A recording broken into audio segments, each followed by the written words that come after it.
Hello everyone. आज हम बात करेंगे एक बेहतरीन किताब जिसका नाम है सोफीज वर्ल्ड। और ये हमारा 11वां अध्याय चल रहा है जिसका नाम है अरस्तु।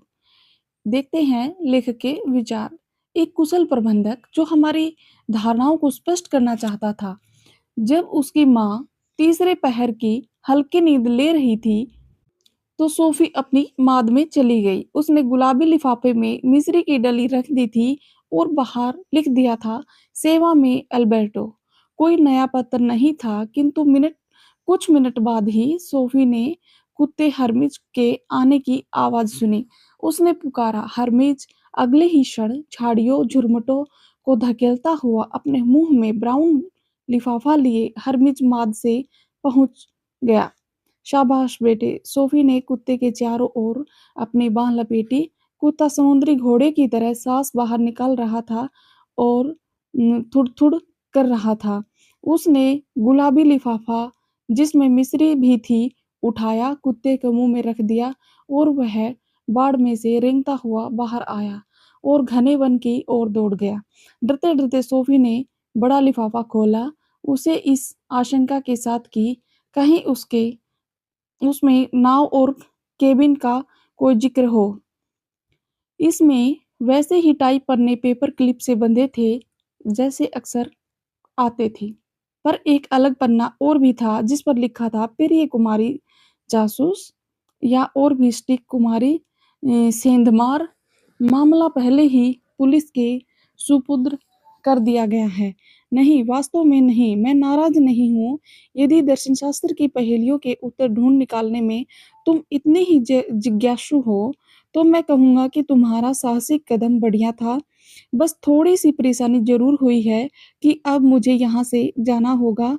फिर भी मेरे विचार में अपने सिवाय मैं किसी दूसरे को दोष नहीं दे सकता। मुझे यह पहले ही समझ जाना चाहिए था कि तुम ऐसी लड़की हो जो चीजों की जड़ तक पहुंचना चाहती हो। सद्भावना सहित, अल्बर्टो। सोफी ने राहत महसूस की। चलो, वह बिल्कुल नाराज नहीं था, किंतु उसे वहां से जाने की जरूरत क्यों है? उसने कागज उठाए और अपने कमरे की ओर दौड़ गई। समझदारी इसी में है कि माँ के जागने पर उसे घर में होना चाहिए। बिस्तर पर आराम से लेटे हुए उसने अरस्तु के विषय में पढ़ना शुरू किया। तर्क। दुनिया में चीजों को पहचानने के हमारे तरीके की व्याख्या उपलब्ध कराने में अरस्तु द्वारा प्रतिपादित रूपाकार और सार तत्व के बीच का भेद एक महत्वपूर्ण भूमिका निभाता है। जब हम चीजों को ढूंढ लेते हैं तो हम उन्हें विभिन्न समूहों अथवा श्रेणियों में वर्गीकृत कर देते हैं। मैं एक घोड़ा देखता हूँ, फिर दूसरा और फिर कई। सारे घोड़े एक जैसे नहीं हैं, किंतु उनमें आपस में कोई समानता है। यह समानता घोड़े का रूपाकार है। अन्य जो कुछ विभेदक या निजी हैं, एकल हैं, वह घोड़े के सार तत्व से संबंध रखता है। इस प्रकार हम सब चीजों को पहचान कर उनके खानों कोष्ठों में बंद करते चलते हैं। हम गायों को गौशाला में, घोड़ों को अस्तबल में, सूअरों को सूअर बाड़ों में और मुर्गियों को उनकी जालियों में बंद करते चलते हैं। जब सोफी अमंडसन अपने कमरे की साफ सफाई करती है तब भी यही होता है। वह अपनी किताबों को किताबों की शेल्फ में ही रखती है, स्कूल की किताबों को स्कूल बैग में रखती है और मैगजीनों को ड्रॉर में रख देती है। हम पत्थर की बनी चीजों, ऊन की बनी चीजों और रबड़ की बनी चीजों को अलग अलग कर देते हैं। इसी प्रकार हम जीवित और मृत चीजों को अलग अलग रखते हैं। ऐसे ही हम सब्जी, जानवर और मनुष्यों में भेद करते हैं। समझ रही हो सोफी? अरस्तु प्रकृति के कमरे में एकदम पूरी साफ सफाई करना चाहता था। उसने यह दिखाने का प्रयास किया कि प्रकृति में प्रत्येक चीज किसी अलग श्रेणी अथवा उपश्रेणी में आती है। हर्मिस एक जीवित प्राणी है और भी विशिष्ट रूप से यह एक जानवर। और खासियत ढूंढे तो रीढ़ की हड्डी वाला जानवर, और भी खास एक स्तनपायी पशु, और अतिरिक्त खास रूप से एक कुत्ता।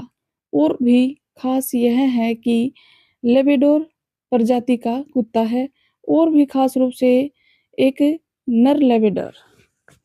अपने कमरे में जाओ सोफी, फर्श से कोई चीज उठाओ, कोई भी चीज। जो भी तुम उठाती हो, तुम देखोगी कि यह उसे किसी श्रेणी या वर्ग में रखा जा सकता है। जिस दिन तुम ऐसी चीज़ देखोगी जिसका तुम वर्गीकरण नहीं कर सकती, नहीं पहचान सकती कि वह क्या है, उस दिन तुम्हें धक्का लगेगा।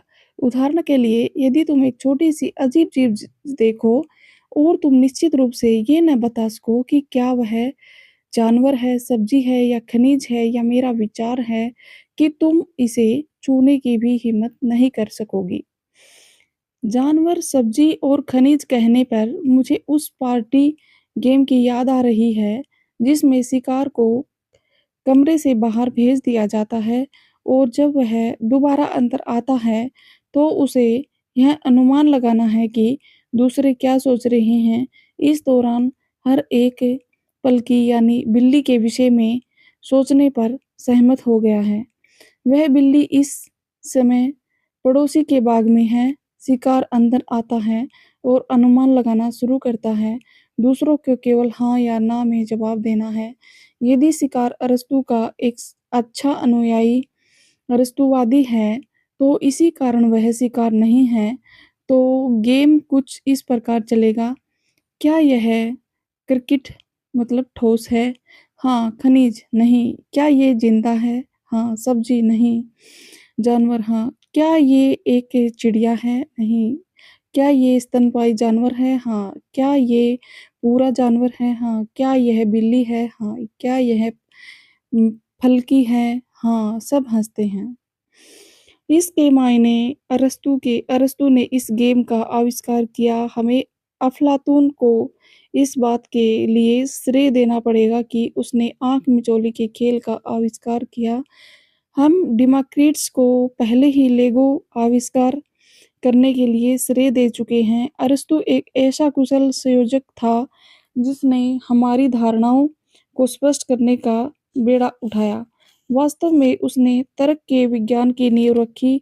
उसने वैध प्रमाणों और निष्कर्षों को संचालित करने वाले कई सारे नियम सिद्ध किए। एक उदाहरण काफ़ी होगा। यदि मैं सर्वप्रथम यह स्थापित कर दूँ कि सारे जीवित प्राणी नाशवान हैं और फिर यह स्थापित कर दूँ कि हर्मिज एक जीवित प्राणी है, तो फिर मैं इस ज्ञान से यह निष्कर्ष निकाल सकता हूँ कि हर्मिज नाशवान है।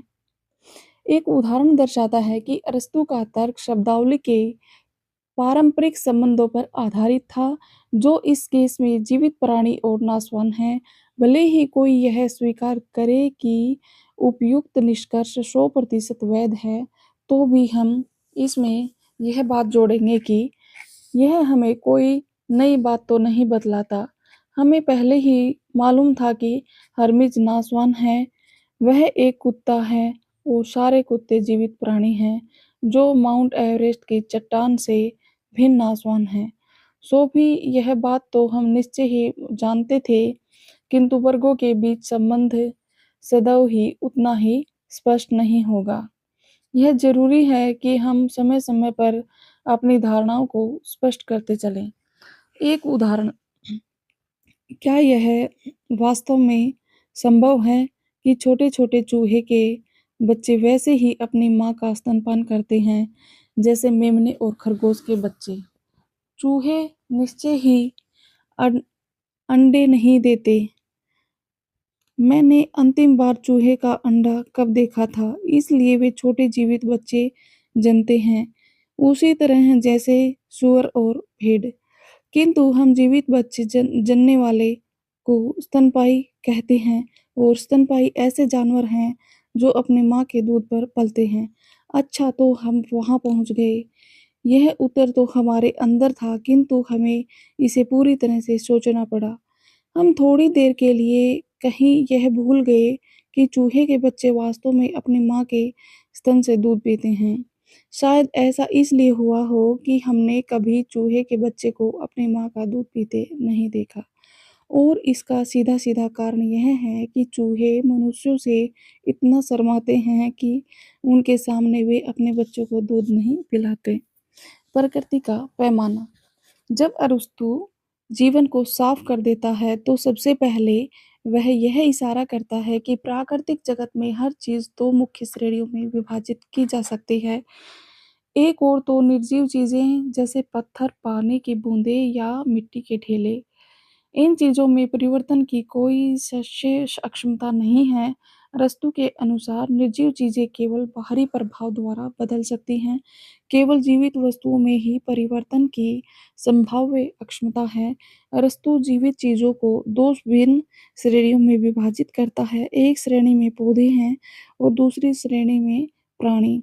अंत में प्राणियों को 2 उपश्रेणियों जानवर और मनुष्य में विभाजित किया जा सकता है। आपको ये आपको यह तो स्वीकार करना ही पड़ेगा कि अरस्तू की श्रेणियाँ स्पष्ट और सरल हैं।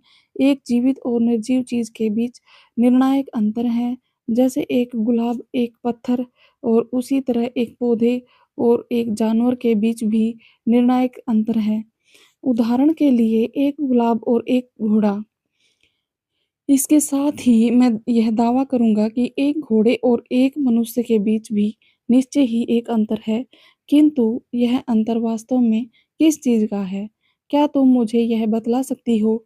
दुर्भाग्यवश मेरे पास प्रतीक्षा के लिए समय नहीं है, किंतु उत्तर लिखो और मिस्री की एक डली के साथ इसे गुलाबी लिफाफे में रख दो।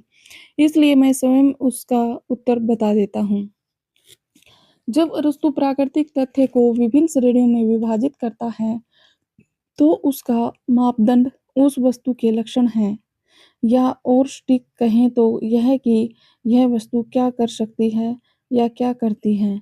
सभी जीवित वस्तुओं में पोषण, सोखने, बढ़ने और समय को उत्पन्न करने की अक्षमता है।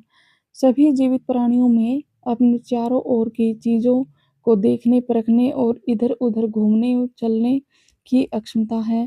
इसके अतिरिक्त सभी मनुष्यों में सोचने की क्षमता है, या दूसरे रूप में अपने अनुभव को विभिन्न श्रेणियों और वर्गों में रखने की अक्षमता है।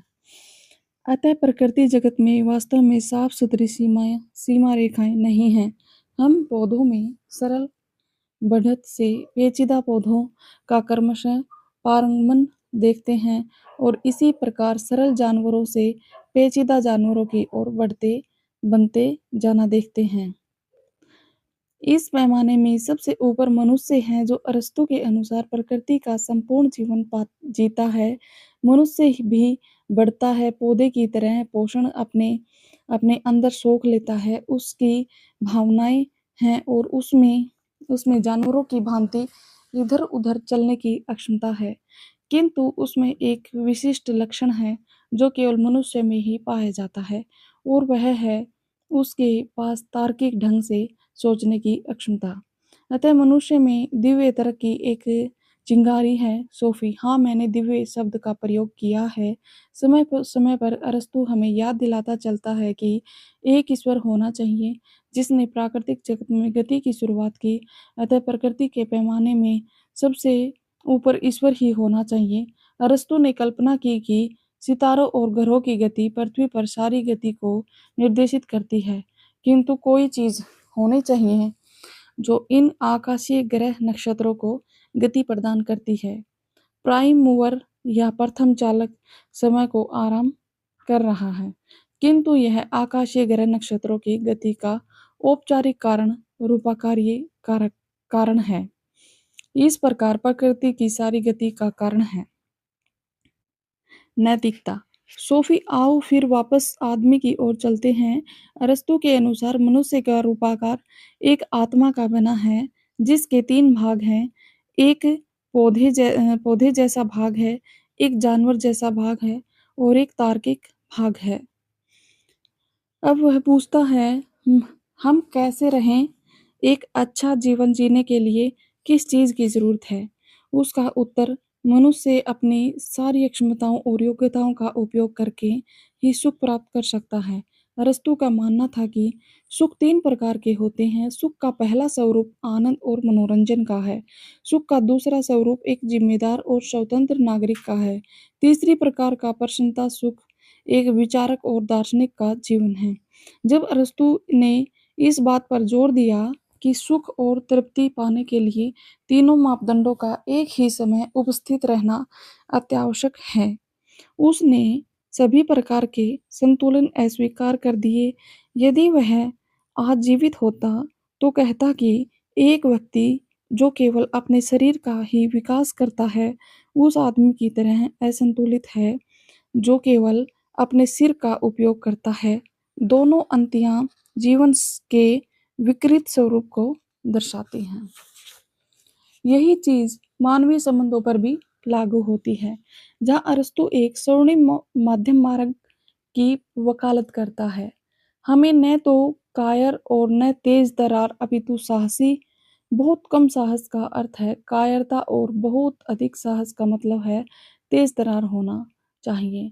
न तो कंजूस और न ही फिजूल खर्ची, किंतु उदार और कम उदारता कंजूसी है और अत्यधिक उदारता फिजूल खर्ची है होना चाहिए। यही बात खाने पर लागू होती है। अफलातून और अरस्तु दोनों ही की नैतिकता में यूनानी चिकित्सा शास्त्र की अनगुंजी हैं। संतुलन और आत्मनियंत्रण के व्यवहार द्वारा ही मैं सुखी और समन्वयपूर्ण जीवन प्राप्त कर सकता हूँ। राजनीति अरस्तु के समाज संबंधी विचारों में भी अंतियों के प्रयोग का अनुचित्य व्यक्त हुआ है। वह कहता है कि आदमी सद्भाव से एक राजनीतिक जानवर है। यदि हमारे चारों ओर समाज न हो, तो हम असली आदमी नहीं हो सकते।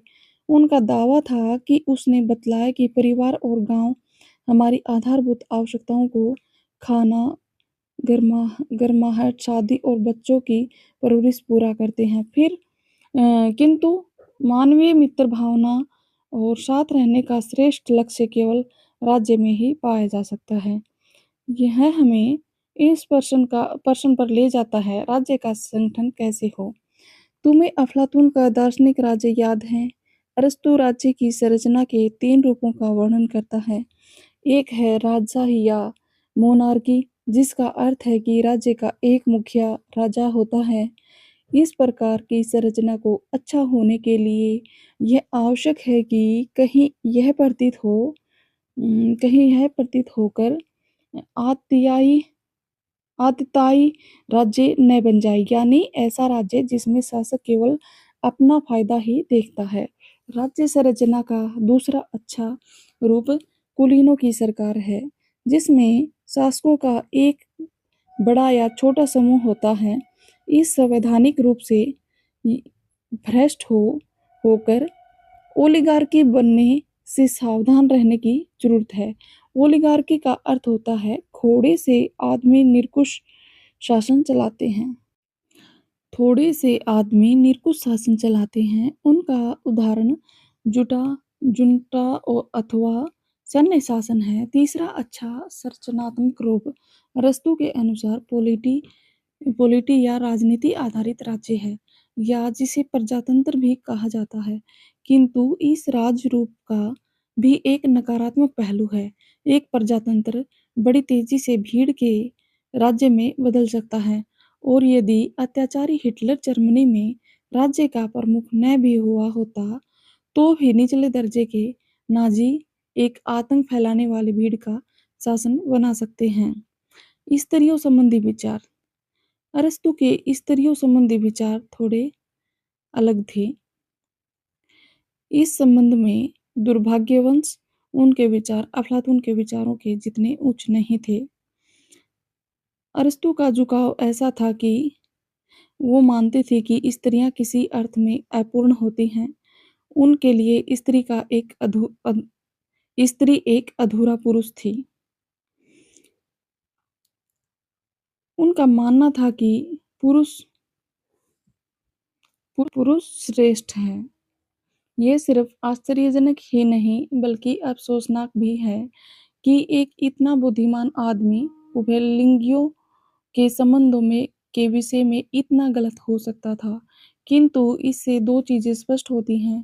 पहली तो यह है कि संभवतः अरस्तु को स्त्रियों और बच्चों के जीवन के विषय में समुचित अनुभव नहीं प्राप्त हो सका होगा, और दूसरे, जब दर्शनशास्त्र और विज्ञान के क्षेत्रों में पुरुषों का वर्चस्व चलने दिया जाता है, तो चीजें इतनी गलत हो सकती हैं। लिंगों के विषय में अरस्तू ने त्रुटिपूर्ण दृष्टिकोण से दोहरा नुकसान हुआ क्योंकि उसका दृष्टिकोण न ही अफलातून का सारे मध्य युग में यूरोपीय विचारधारा पर छाया रहा। चर्च धर्म ने स्त्रियों के विषय में विरासत में ऐसा दृष्टिकोण पाया जिसका आधार बाइबल में कतई नहीं है। निश्चय ही यीशु स्त्रियों से घृणा नहीं करता था। मैं और कुछ नहीं कहूँगा किंतु बाद में तुम्हें मुझसे सुनने के लिए और भी मिलेगा। जब सोफी ने अरस्तू वाला अध्याय 1.5 बार पढ़ लिया तो उसने कागजों को ब्राउन लिफाफे में डाल दिया और वह अंतरिक्ष में देखती हुई बैठी रही। अचानक उसे याद आया कि उसकी सब चीजें तो बड़े गलत ढंग से बिखरी पड़ी हैं। किताबें और रिंग बाइंडर फर्श पर बिखरे पड़े हैं। मोजे और स्वेटर, टाइट्स और जींस आधी अलमारी से बाहर लटक रही थी। उसकी लिखने की डेस्क के सामने ही कुर्सी पर धुलने वाले गंदे कपड़ों का बड़ा ढेर था। सोफी ने साफ-सफाई करने की एक अदम्य इच्छा को अपने अंदर उभरते देखा। पहला काम उसने यह किया कि अलमारी के सारे कपड़े बाहर निकाले, फर्श पर फैला दिए। सारा काम शुरू से करना ज़रूरी था। फिर उसने अपनी चीज़ों को बड़े सुथरे ढंग से मोड़ना और सफाई से शेल्फ में एक के ऊपर एक रखना शुरू किया। अलमारी में 7 खंड थे, एक अंडरवियरों के लिए था, एक मोजों और टाइट्स के लिए था और एक जींस के लिए था। धीरे-धीरे उसने एक-एक खंड भर दिया। उसके सामने यह सवाल कभी नहीं आया कि किसी चीज़ को कहाँ रखना है। उसे सबसे नीचे वाले खंड में एक प्लास्टिक बैग मिल गया और सारे गंदे कपड़े उसने उसमें भर दिए। एक चीज़ ने उसे परेशान किया, घुटनों तक आने वाले लंबे सफ़ेद मोजे को कहाँ रखें। समस्या यह थी कि यह जोड़ी नहीं थी क्योंकि एक पाँव की स्टॉकिंग गायब थी। इससे भी ज़्यादा यह कि वह सोफ़ी की नहीं थी। उसने इसका ध्यान से निरीक्षण किया। इसकी स्वामिनी को पहचान पाने का कोई संकेत नहीं मिल रहा था, किंतु सोफ़ी के मन में पक्का शक था कि इसकी स्वामिनी कौन है। उसने इसे अलमारी के ऊपर लेगो वीडियो कैसेट और लाल रेशमी स्कार्फ में जा मिलने के लिए फेंक दिया। अब सोफी ने अपना ध्यान फर्श की ओर मोड़ा। उसने किताबें, रिंग बाइंडर्स, मैगजीनें और पोस्टर बिल्कुल वैसे ही छांटे जैसे दर्शनशास्त्र के अध्यापक ने अरस्तू वाले अध्याय का वर्णन किया था। जब उसने यह सब कर लिया तो फिर अपना बिस्तर ठीक किया और फिर लिखने वाले डेस्क को ठीक करने जुट गई।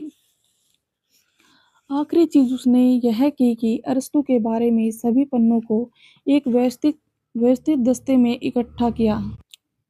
उसने कहा, आज के बाद सब चीज़ें साफ-सुथरी रखी जाएँगी और इसमें सिर्फ़ उसका अपना कमरा ही नहीं था। अरस्तू को पढ़ने के बाद उसने महसूस किया कि अपने विचारों को व्यवस्थित रखना भी बहुत महत्वपूर्ण है। शेल्फ़ का टॉप खंड उसने ख़ासतौर पर ऐसे कार्यों के लिए आरक्षित कर दिया था।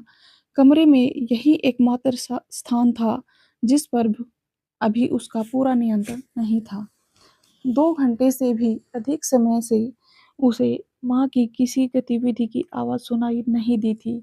सोफ़ी नीचे गई किंतु माँ को जगाने से पहले उसने अपने पालतू जानवरों को खाना खिलाने का फैसला किया। जैसे ही वह मछलियों को खाना छिड़कने लगी तो उसने कहा, तुम प्रकृति के जीवित प्राणियों की श्रेणी में हो। तुम पोषण को अपने शरीर में सोख सकती हो।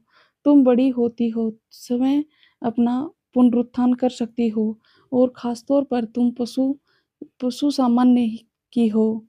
इसलिए तुम इधर-उधर चल सकती हो और दुनिया पर निगाह डाल सकती हो।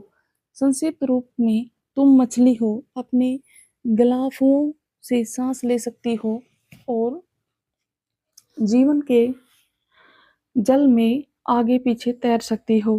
सोफी ने मछली के भोजन वाले जार पर ढक्कन लगा दिया। वह इससे काफ़ी संतुष्ट थी कि उसने गोल्डफ़िश को प्रकृति के पैमाने में सही रखा रखा था और वह ख़ास तौर से जीवन के जल अभिव्यक्ति से खुश थी। तो अब ऑस्ट्रेलियाई बजरीगरों की बारी थी। सोफी ने कुछ दाने उनके कप में डाले और कहा, प्यारे स्मिथ और रम्यूल, तुम प्यारे छोटे तोते बन गए हो, क्योंकि तुम छोटे तोतों के अंडों से निकलकर बड़े हुए हो, और इन अंडों में ऑस्ट्रेलियाई तोते बनने का रूपाकार था। सौभाग्य से तुम बड़े कर्कश ध्वनि वाले तोते नहीं बने। सोफी फिर बड़े बाथरूम में गई, जहाँ आलसी कछुआ एक बड़े बक्से में पड़ा था। यदाकदा जब उसकी माँ शावर बाथ लेती थी, तो वह चिल्लाकर कहती थी कि एक दिन वह इसे मार डालेगी, किंतु अभी तक तो वह धमकी थोथी हो रही थी। सोफी ने गोभी का एक पत्ता जैम के बड़े जार से निकाला और इसे बक्से में रख दिया। प्यारे गोविंदा, उसने कहा, तुम बहुत तेज भागने वाले जानवरों में से नहीं हो, किंतु तुम्हें इस बड़ी दुनिया के एक छोटे से हिस्से को महसूस करने की अक्षमता प्राप्त है। तुम्हें यह सोचकर समय को संतुष्ट करना पड़ेगा कि अकेले तुम ही नहीं हो जो अपनी सीमाओं को पार नहीं कर सकते। सिरेकन शायद बाहर थी, चूहे पकड़ रही होगी। आखिरकार यही तो बिल्ली का स्वभाव है। सोफी ने माँ के बेडरूम के में जाने के लिए लिविंग रूम पार किया। सोफी टेबल पर डैफोडिल्स का फूलदान रखा था। ऐसा लगा मानो सोफी के वहां से गुजरते समय वे उसके सम्मान में झुक गए थे। वह एक क्षण को वहां रुकी और अपनी उंगलियों से उसके चीकने सरों को कोमलता से सहलाया। तुम भी प्रकृति के सजीव भाग में से हो, उसने कहा। वास्तव में उस फूलदान की तुलना में जिसमें तुम्हें रखा गया है, उससे कहीं सौभाग्यशाली हो, किंतु दुर्भाग्यवश अपनी अपनी इस विशिष्टता को पहचानने तथा समझने की अक्षमता तुम में नहीं है। फिर सोफी दबे पांव अपनी माँ के सोने के कमरे में गई। यद्यपि उसकी माँ गहरी नींद में थी, सोफी ने एक हाथ उसके माथे पर रखा। तुम सबसे भाग्यवानों में से एक हो, उसने कहा, क्योंकि खेत में लिलियों की तरह केवल सजीव ही नहीं हो, तुम सेरेकन और गोविंदा की तरह केवल जीवित प्राणी ही नहीं हो, तुम मानव हो, और इसलिए तुम्हारे पास विचार करने की अनुपम अक्षमता है। सोफी, तुम क्या बोल रही हो? उसकी माँ जैसे साधारणतः उठती उठती थी, उससे कहीं अधिक तीव्रता से जाग गई थी। मैं बस यही कह रही थी कि तुम आलसी कछुए जैसी लगती हो। इसके अतिरिक्त मैं तुम्हें बतला दूं कि मैंने अपना कमरा बिल्कुल व्यवस्थित कर लिया है। दर्शनी की गंभीरता पूर्णता से उसकी माँ ने अपना सिर उठाया। मैं अभी वहीं आती हूँ, उसने कहा। तुम कॉफी चढ़ा दोगी क्या? सोफी ने वैसे ही किया जैसे उसने कहा गया था, और शीघ्र ही वे दोनों रसोई में बैठी कॉफी, रस और चॉकलेट ले रही थी। अचानक सोफी ने कहा, मोम, क्या तुमने कभी सोचा है कि हम जीवित हैं? अरे अब इसे मत लाओ। हाँ, क्योंकि अब मैं इसका उत्तर जानती हूँ।